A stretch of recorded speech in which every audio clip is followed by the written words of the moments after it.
안녕하세요. 프로파일러 배상훈입니다. 2020년 8월 7일입니다.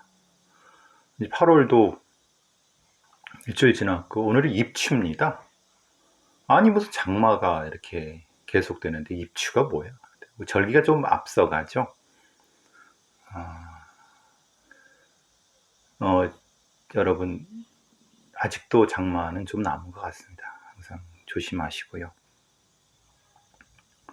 좀 전에 그 의암댐에서 사고가 난 거 들으셨죠? 어제 그죠? 어제 어, 경찰 보트가 발견되긴 됐는데 안에 내부 수색을 하려고 하는데 실제로 뭐 솔직히 말해서 살아있을 수가 없겠죠. 지금 답답한 건 그겁니다. 아니 이렇게 비가 오고 그리고 막 댐이 이 홍수가 나서 유속이 저렇게 빠르고 그런데 인공수초를 건지겠다고 그거를 거기에 출동시킨 그 놈은 어떤 놈인지 참 답답한 놈입니다. 아니 그 정도 판단이 안 되나? 그러니까 그럼 이 상황을 이렇게 봐야 되겠죠. 아니 분명히 현장 요원들은 이거 들어가면 위험하다 라는 걸 알고 있었고, 이게 뭐 사람을 구하러 들어가는 거라고 하면은 구조하는 사람이 다소 위험하더라도 들어가는 것이 맞는 건데, 이건 사람을 구하고자 하는 것이 아니라 아니 물건이지 않습니까? 수초. 아니 그 부서져 봤자 얼마 그 손해 난다고. 결국은 이 상황은 자세한 조사 결과가 나와봐야 되겠지만은 윗대가리들이 현장에 대한 상황 판단 없이 일단 명령을 내리고 밑에 사람 현장 요원들이 거기를 어쩔 수 없이 따라갔고 인재 참사가 난 거 아닌가라는 생각이 듭니다. 대부분의 경우 그렇게 판단하지 않고는 이건 도대체 설명할 방법이 없습니다. 국무총리도 가서 그런 얘기 하지 않습니까? 춘천경찰서장이나 아니 사람들아, 아니 그 수초가 얼마나 한다고. 물론 비싸지만은 사람의 목숨 지금 몇 명이나 희생됐는데 결국은 그 책상 물림들 현장 상황을 모르는 윗대가리들이 현장에 나가서 구하라 저기 건져내라고 하니까 어쩔 수 없이 가다가 이 보트라든가 차는요 이 통제력이 되게 제한됩니다. 스크루 하나 정도에다가 바퀴 정도밖에 안 됩니다.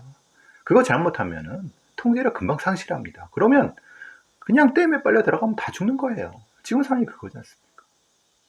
결국은 현장 요원들한테 상황 판단이나 이런 것들을 맡기지 않고, 제가 보기에는 흔히 말하는 뭣도 모르는 새끼들이 위에서 결정해 갖고 사람이 이 안타까운 목숨 누가 책임질 겁니까? 그 5명 경찰이든 아니면 춘천시청 공무원이든 이렇게 흔히 말하는 실제 일하는 사람이 판단하게 하는 그게 사실은 안전과 치안 안전 대책의 핵심입니다. 실제로 전문가들, 현장에서 일을 하는 전문가들한테 그 판단을 하게끔 하고 위에 사람들은 관리만 해주는.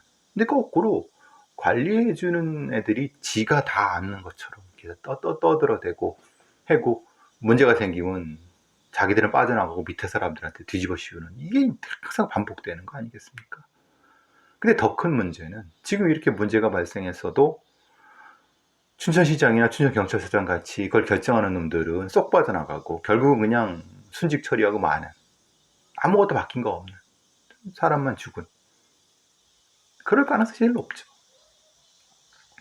참 대한민국 공무원들, 이게 공무원 조직이 참 어떻게 보면 대단히 괴물 같은 조직이죠. 그게 안 바뀝니다. 그게. 제가 그저께 베이루트의 질산 암모늄 폭발에 대해서 테러에 대한 얘기를 했는데 또 트럼프한테 속은 건가요?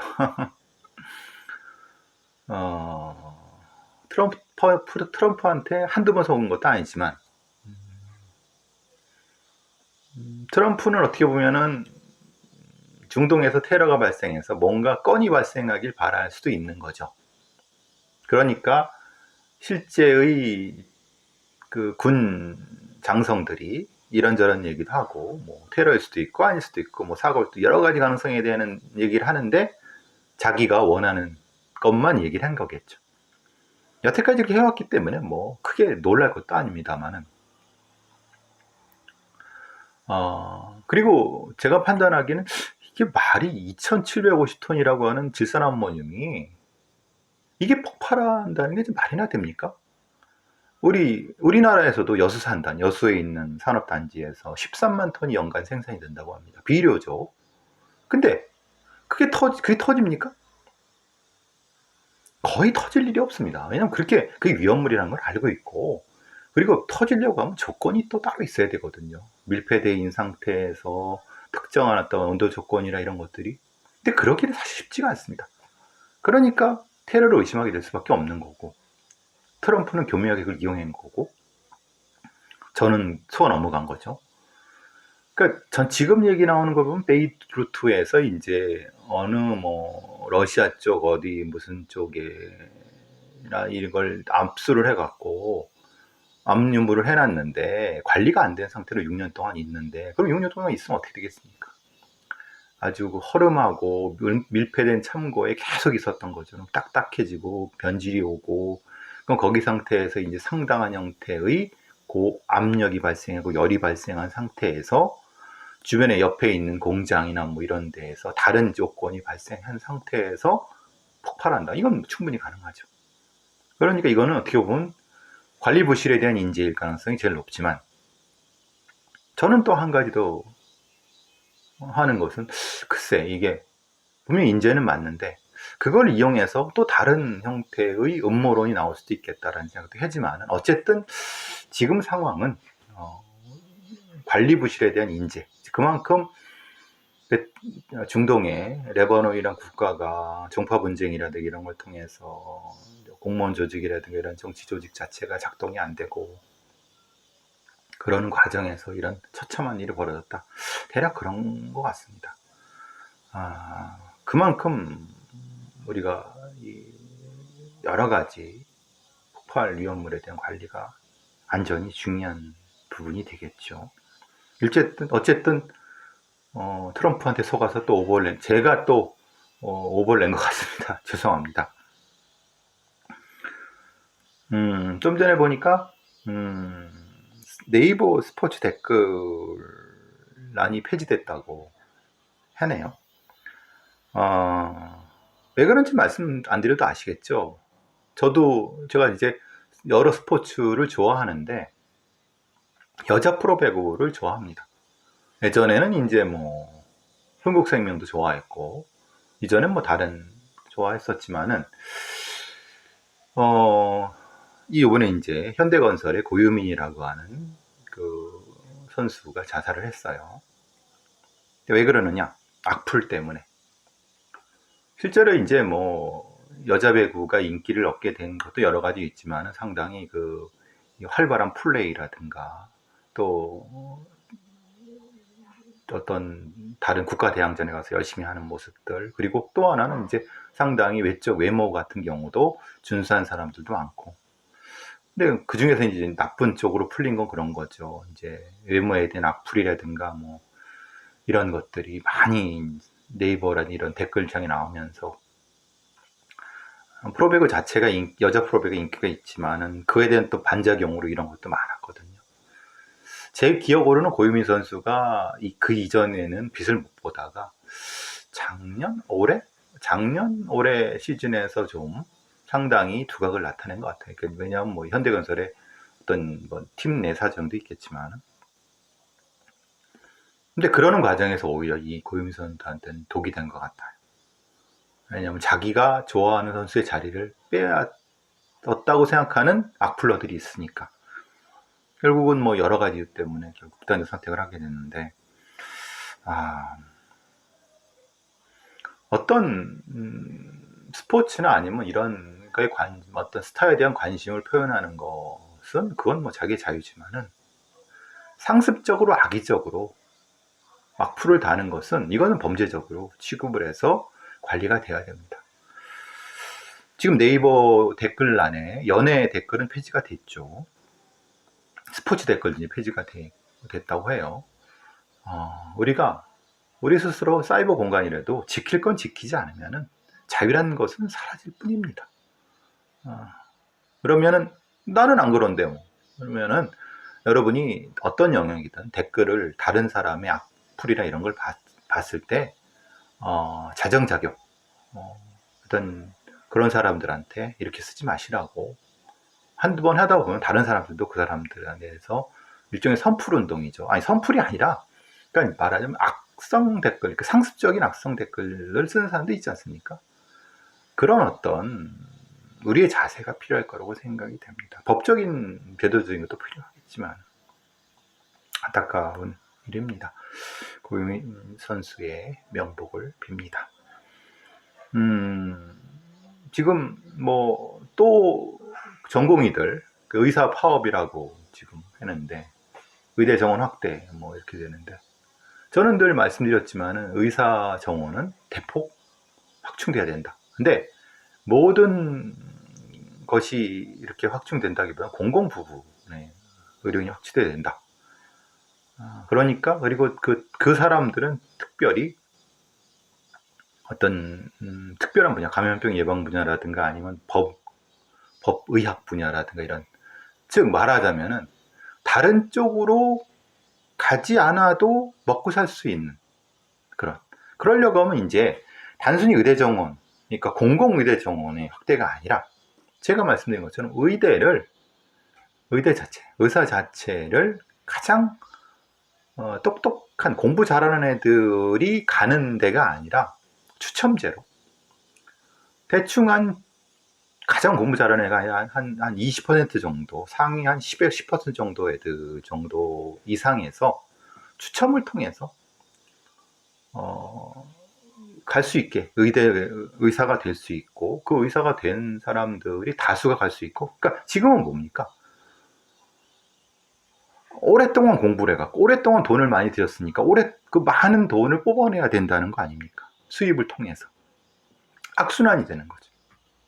그러니까 결국은 그것이 아니라 그렇게 아주 상위에 있는 성적인 사람들이 아니라 조금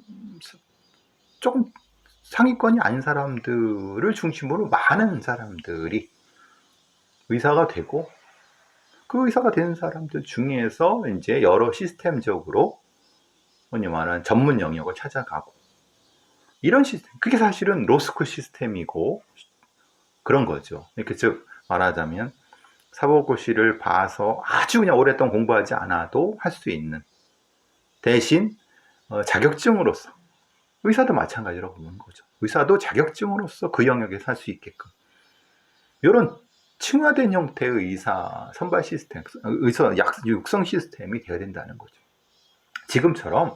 지금처럼 그냥 최상위 0.01%가 오랫동안 공부하고 그냥 두들겨 맞기도 하고 완전 그 모욕을 당하면서 또 보드 따고, 그 다음에 그걸 또 벌충하기 위해서 또 오랫동안 그 자기 업권을 지키려고 하는 이런 게 계속 반복되고, 법과학이라든가 공공의료 분야는 가려고 그러지도 않고, 이게 계속 악순환이 되는 거죠. 정부에서는 일종의 차선책을 만드는 거 아닙니까? 그럼 별도로 공공의료 관련된 정원을 따로 하자. 그들은 10년 동안 거기로 그냥 일을 하게 하고 그 뒤에는 풀어주는 형태. 근데 그건 안 된다는 거예요. 지금 전공의들 얘기는. 왜냐하면 10년 뒤에는 어떻게 했냐. 10년 뒤에는 저렇게 돼야 되는 거고, 그 사람이 어차피 의사가 되는 거 아니냐라고 하는 거고, 지금 의사가 모자란 것이 아니라 의사가 편중되어 있는 것이 문제다라고 하는 건데, 그거는 일정 정도 맞습니다만은, 근데 의사가 모자란 것도 맞습니다.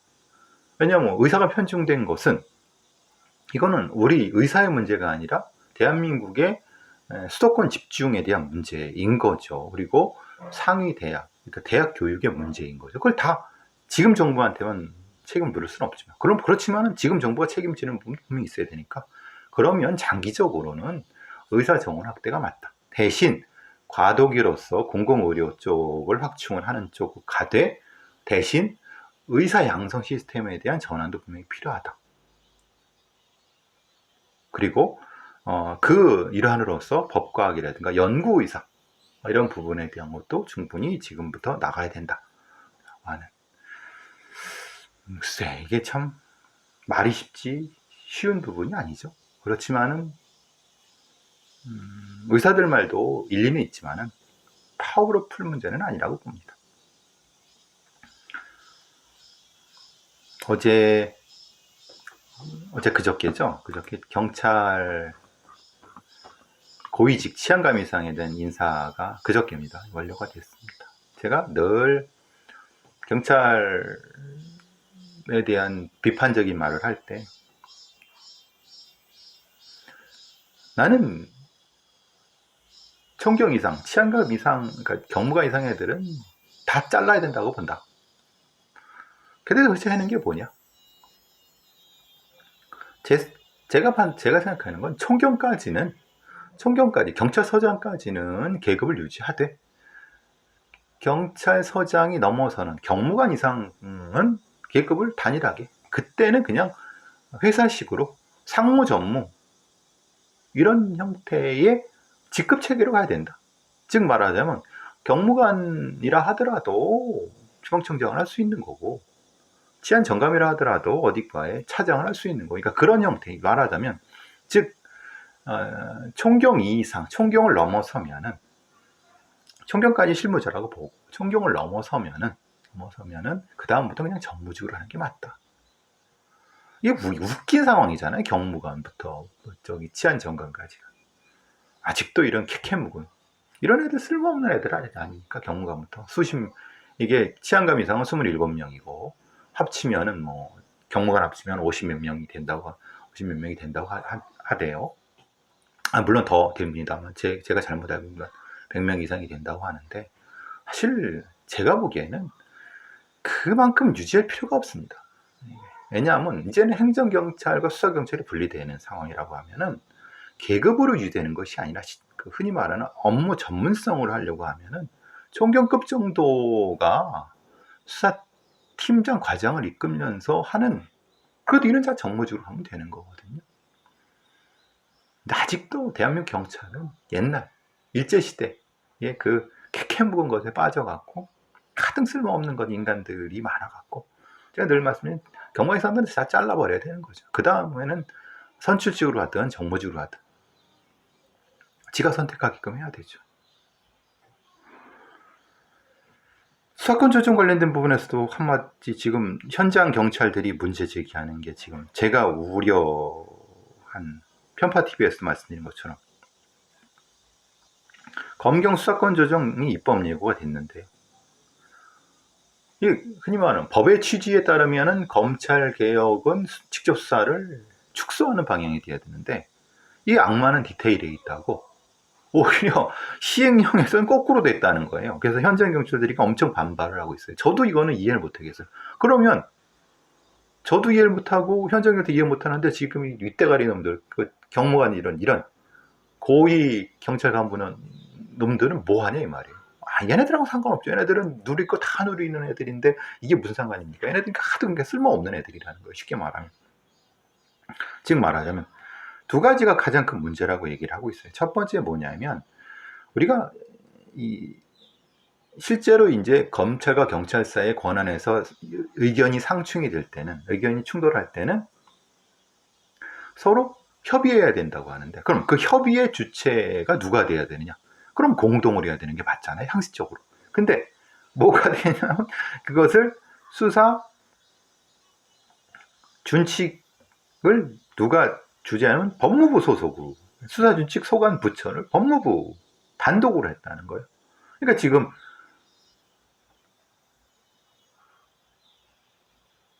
현장 경찰들, 과장들, 계장들이 반발하는 거, 팀장들이 반발하는 거죠. 아니, 지금 이 법의 취지가 검찰 수사, 직접 수사를 축소하는데, 법무부 단독으로 이것을 주관하면은 결국은 이게 무슨 의미냐라고 하는 거예요. 이게 참, 지금 정권을 맡고 있는 애들부터 시작해서 여당의 국회의원들부터 시작해서 도대체 돌대가리 애들 뭔지를 모르는 거예요. 그러니까 정확히 말하면 뭔지를 모르는 건 아니죠.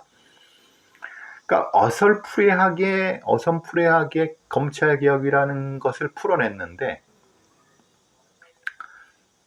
다 주거나 아니면 늦게 하면은 자기들이 먹을 게 없으니까 대체적으로 변호사 자격을 가진 애들이라든가 검사 출신, 뭐 판사 출신 애들, 그 변호사 그 업계 한 밖에서 공유하고 있는 놈들은 대략적으로 요 정도 선에서 검찰개혁을 마무리 짓자라고 하는 것에 암묵적인 동의가 있는 거고.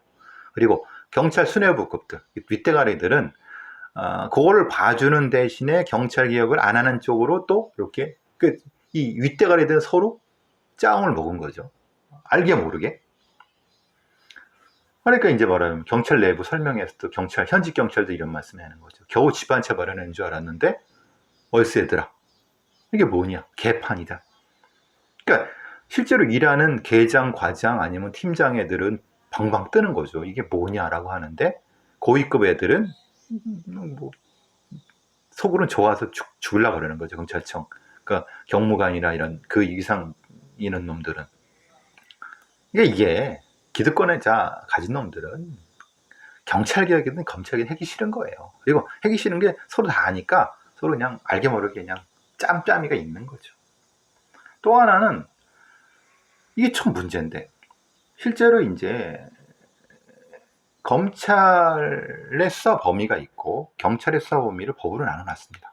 법의 취지가 그렇습니다. 근데 문제는 검사가 예외 규정으로, 그러니까 검사가 수사 범위에 있지 않은, 법의 수사 범위에 있지 않은 사건도 영장을, 압수수색 검증영장을 받게 되면 예외로 둔다. 이것 때문에 현직 경찰들이 더 방방 뜨는 거예요. 아니 그러면 법을 왜 만들어 놨느냐. 그러니까 경찰이 해야 될 거를 지들이 마음대로 먼저 수색영장이나 압수수색을 쳐버리고 가져가 버리면 경찰은 못 한다는 거예요. 그러면 이렇게 만들도록 경찰 수뇌부 놈들은 뭐 했냐 이 말이죠. 그 웃긴 놈들이에요. 경찰 수뇌부 놈들도. 검찰 수뇌부들은 더 웃기죠. 걔네들은 근데 미소 짓고 있죠. 법무부도 마찬가지고. 아무것도 개혁되는 게 없는 거예요. 개혁되는 게. 그냥 국민들한테 개혁되는 것처럼 속이는 거죠. 어제 더불어민주당과 미래통합당의 지지율 1%밖에 차이가 안 난다예요.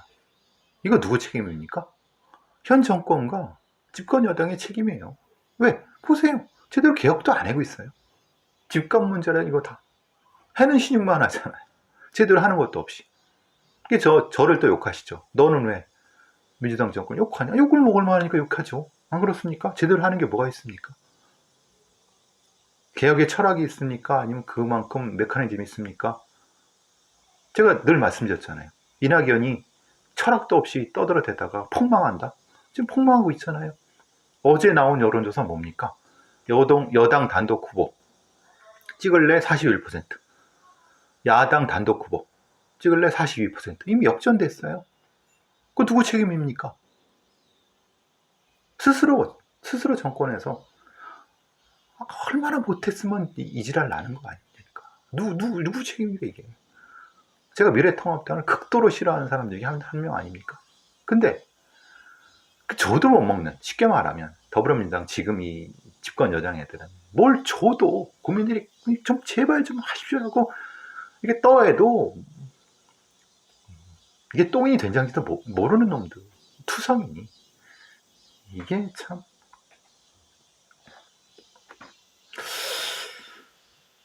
근데 이거는 모르겠어요. 지금 권언유착이니 검언유착이니 이 부분은 잘 모르겠어요. 왜냐하면 분명히 이 한동훈이라든가 이동재, 그러니까 이제 뭔가는 있는 것 같아요. 근데 그게 법에 적용되는지는 모르겠어요. 근데 그렇게 된 것은 한동훈이라는 사람이 지 휴대폰에 비밀번호 제공하지 않아 수사가 안 된 건 맞아요.